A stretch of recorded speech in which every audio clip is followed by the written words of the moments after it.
So recently Dehancer reached out to me to ask whether I would like to check out their film emulation software, and this clip here is just me trying to get to grips with how everything works. I've never actually used Dehancer before, and I've never really shot film before, so yeah, this is just me trying to piece together what settings do what, and yeah, just trying to learn a few basics before I jump on video. Now Dehancer haven't sponsored this video in any way, and they've not had any editorial input into the making of this video, but they have provided me a license for free just so I can showcase this software to you guys. Just wanted to get that out of the way before we dive into this video. So Dehancer have kindly given me a 10% discount code to share with you guys. So if you're looking to purchase Dehancer, use the code ChrisJ for 10% off. That's Chris, letter J, Wright for 10% off. I will leave the code in the description as well, just for anyone who's interested. Okay, so right off the bat, we're in Adobe Premiere here, and one of the first things that annoyed me is as soon as you apply Dehancer, it applies quite a few effects on straight away by default. So if we come over here into our effects panel, we grab Dehancer and put it into our timeline. You'll see there that it's just applied an effect, and if we turn Dehancer on and off, you can see it's quite a strong effect there. So what you have to do is you have to come into your Dehancer panel in your effects controls, and you just have to go through and disable what has been enabled by default. So if anyone at Dehancer sees this, I think it'd be quite cool if we had a button at the bottom here that said reset all, just so we can easily turn off all the filters that we don't want on, and then we can go through section by section then and enable what we want to enable. Just because I feel like the look that's applied straight away is not going to match quite a lot of footage, so it's going to slow people down a little bit. So if we could have a reset all button, that would be great. Okay, so what I'll do now is I'll run through the options that are included in Dehancer, just show you how they all work. And I'll also show you a quick run through of some of the edits I was doing in the clip you saw at the beginning of this video. Okay, so let's get Dehancer into our timeline. So the way that I do things like this is I usually create an adjustment layer. And if you've not got one created already, you can come into this new item button down here in your project panel, click that, and you'll see adjustment layer. And that'll create one of these adjustment layers here. And then you can drag that onto your timeline. And then what you want to do is you want to go into your effects, and then you go into video effects, film emulation, and then you'll see Dehancer just there. So then what you want to do is you want to drag that onto your adjustment layer that you've just created. And then in the effects controls on this side, or wherever you've got your effects controls set up on your Adobe Premiere or whatever editing software you use, you'll then see Dehancer, and then you'll see all the options. Just as a quick note, I'm using Adobe Premiere for this as well. So then once you've got the Dehancer effect on your timeline, as I mentioned earlier, you'll see that you've got a preset already applied to your footage. So then what you want to do is you just want to quickly go through all of your settings and find what's been enabled by default and just turn those off, just so you get a better idea as to what your footage looks like before Dehancer is applied. And then you just want to go down the list really and figure out what settings you want to apply to your footage. So the first option we have here is input. Now, this one's a bit of a weird one for me. So you've got Rec 709 and a few other options there. And then at the bottom, you have choose camera. And then once you click choose camera, you'll then get a new camera option that says camera not selected.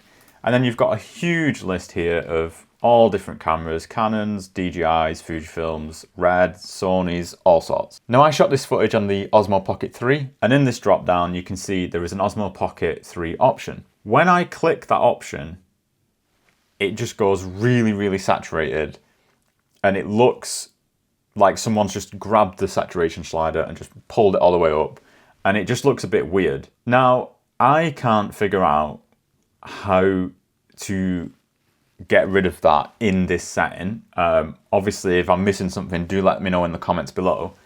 But it just looks so much better as Rec 709. It's still a bit flat, but I prefer to work from that and then build up. So yeah, I've not been using the inputs setting at all.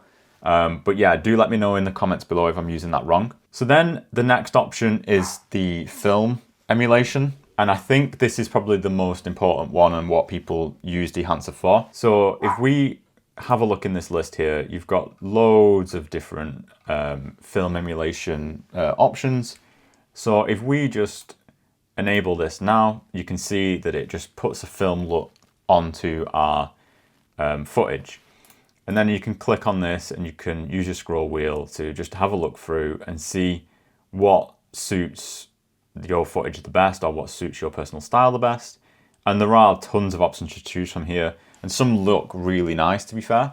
So if I was going to use this software, I probably would only use this, really, personally, and I'd color grade my footage in another way, and then when I wanted that final look to be applied, I would come into here and use this setting. But yeah, there's tons to choose from in here, so you just go through, figure out what you like. Quite a few of these look quite nice. I feel like this Cine Still 800T looks quite nice there, so we'll leave it at that for now. Then you come into the film developer option, and this is just where you can add contrast and some gamma correction.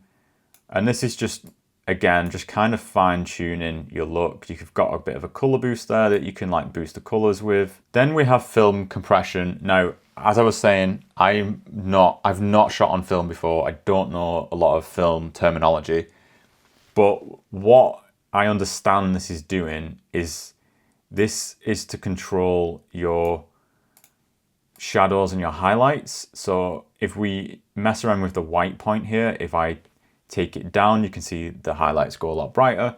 And if we take it up, it kind of neutralizes and flattens out those highlights. I do quite like this to take out some of the harsh highlights. It does work quite well, to be fair. And then you've got a tonal range, which seems to just affect the luminosity of the whole image. But like I was saying, I'm not fully versed in what the film terminology means. So yeah, I'm not too sure what that is fully doing, but it seems to be the highlights and the midtones that it's like letting you adjust.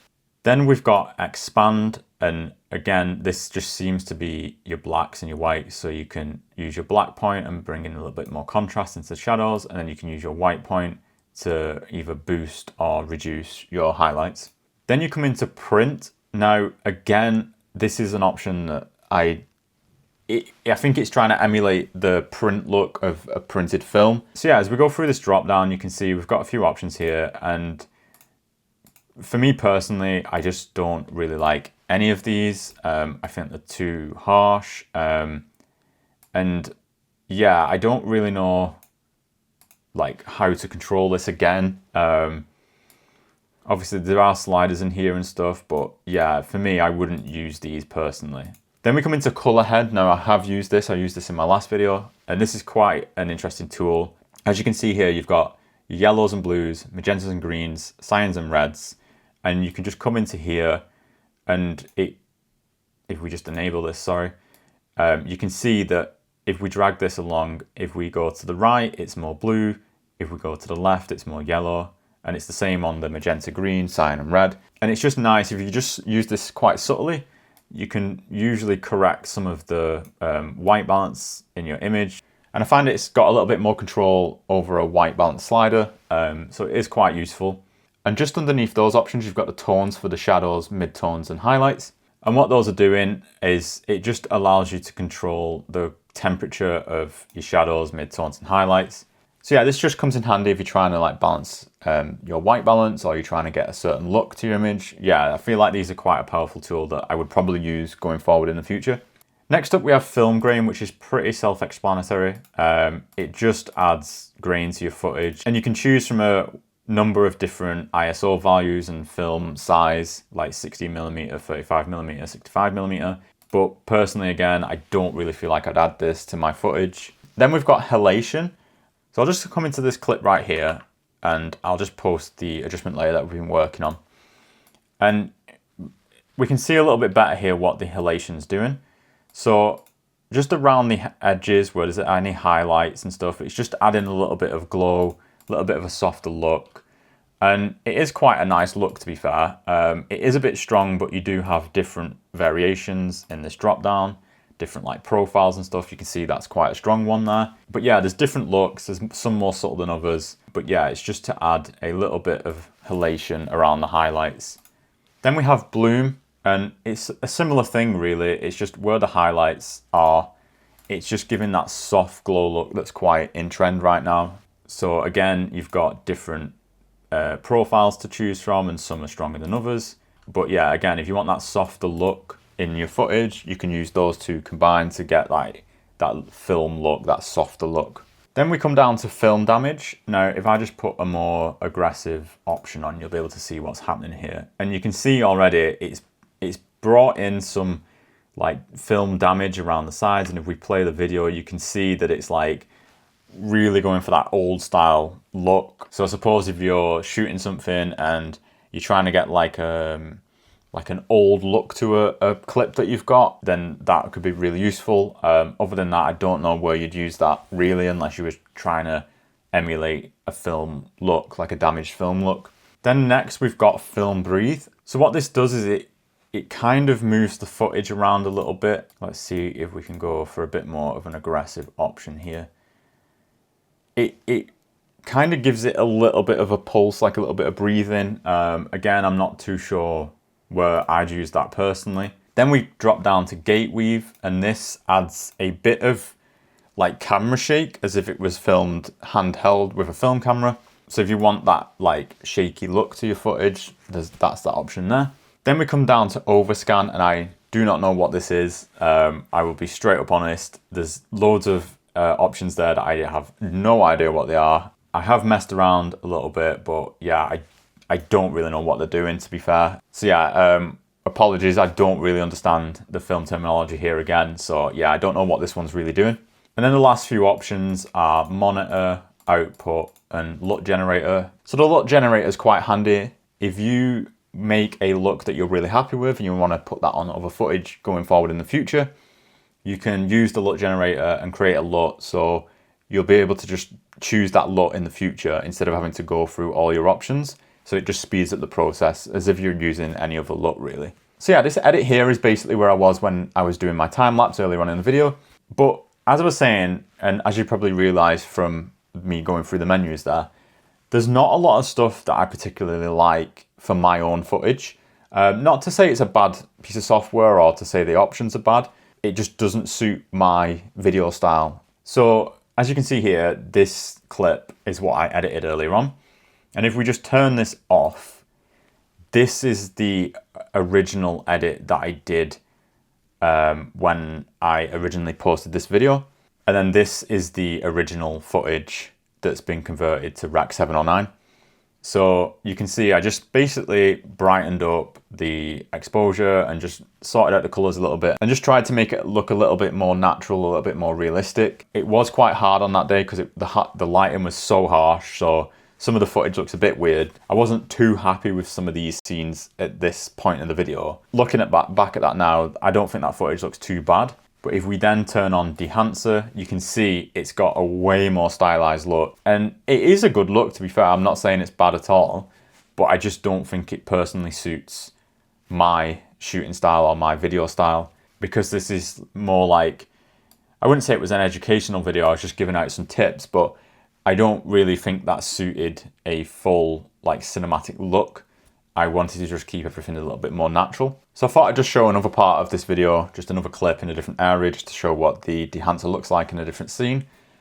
So this is the scene that I had on the day, and this is the edit, and I'm actually quite happy with how this edit looked. I think the colors look really nice in this. I think it all looks very natural, and it looks basically how it was on the day. So if we just turn off the color grade that I did previously, you can see this is what it looked like originally, just shot straight out of camera. Converted to 709 again. So we turn that back on. This is the edit that I got previously. And then I've just copied over the Dehancer edit that we did before. And as you can see, it's just a lot more stylized. You can see a lot of halation and the glow in the highlights in this puddle here.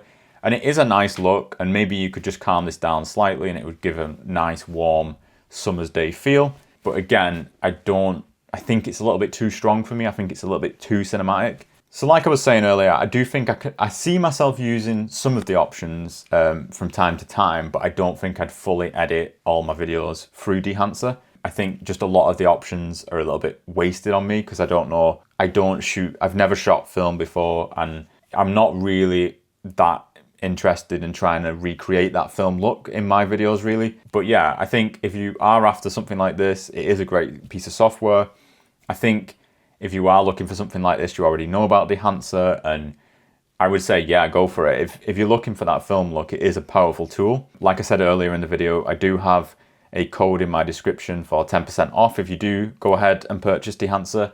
But yeah, overall, I think it is a good piece of software, and I've not found any bugs with it or anything like that. It is a good piece of software, but personally, I wouldn't have bought it myself, just because I'm looking for something that's like a more simple color grading, something that I can just get a quick edit out and then put the video out and that's it. I'm not trying to recreate this like film look or cinematic look. But yeah, overall, it's a good piece of software. I just don't think it's really for me and my style of videos, unfortunately. So let's get into who Dehancer is really designed for. So I was recently speaking to one of my YouTuber friends. Go and check Lauren's channel out. She's currently doing up a Victorian house, and she makes really good content, more cinematic than my content, to be fair. So she uses Dehancer quite a lot. But I was messaging her just saying how I was quite frustrated and I didn't really get like why everyone seems to talk about Dehancer and why people are using it so much. Obviously, I know it's used quite a lot in the filmmaking industry, so I was a bit confused as to why I was getting frustrated with it. But then yesterday, it kind of hit me. I was like, oh, this is more designed for someone who is going after that cinematic look, trying to recreate that like old film style look. A lot of the features in Dehancer are features that give it that more authentic like film look. It kind of like almost damages the footage a little bit in like creative ways just to give it that film look, like it was shot on a film camera. But as I was saying previously, that's not really the look that I'm going for. I'm trying to go for more just like it looks like more true to life, as if you was there. I'm not trying to make cinematic content really, because you know I'm mainly just going out doing landscape photography, and I don't really see the need for that to look cinematic. I just kind of want it to look more authentic and showcase what the landscape was looking like on that day that I was shooting. So yeah, the film look doesn't really work for me, and I think that's why I was getting so frustrated with the software in the beginning. I think also I went into this thinking that it was an all-in-one like color grading solution, and I will admit freely right now that color grading is the one thing that I really struggle with at the moment. It really slows me down and I get quite frustrated with it anyway. So I did think going into this that this software was just going to help me. I thought I was just going to be able to kind of like almost use it like a LUT, and I thought it was just going to be like a few button presses and then my footage would look really good and I'd be able to get the look that I wanted. But it's not really for that. I think it's more you do your basic color grading first, and then you put the Dehancer on top of that to give it more that film look. But yeah, correct me if I'm wrong. Obviously, I've only been using this for a couple of weeks, so I'm still quite new to this software. If there are some tips and tricks, just let me know in the comments below. Help me out, help some of us out if they're watching this video and they're a bit stuck with this software as well. Anyway, I hope all that makes sense. Like I was just saying previously, I'm still quite new to this. I'm still learning, still trying to figure out whether this is something that I want to use or not. It is obviously a powerful software and I can see what it's trying to do, but ultimately I just don't think it's something for me. If you like this video, be sure to leave a like. Obviously that really helps the YouTube algorithm and it helps YouTube send this video out to more people. I am usually filming outdoors. I know the past 2 videos have been in the office, but yeah, the weather in the UK at the moment is really, really miserable. Every day it's like really dark, really grey, and I'm just not very motivated to get outside at the moment. So hopefully we get some nice weather soon and I'll be back out in the next couple of weeks or so. But do consider subscribing if you like this video. I should have a few more videos coming out just before the end of the year. So yeah, stay tuned for that. Subscribe if you want to see more content like this, and I'll catch you in the next one.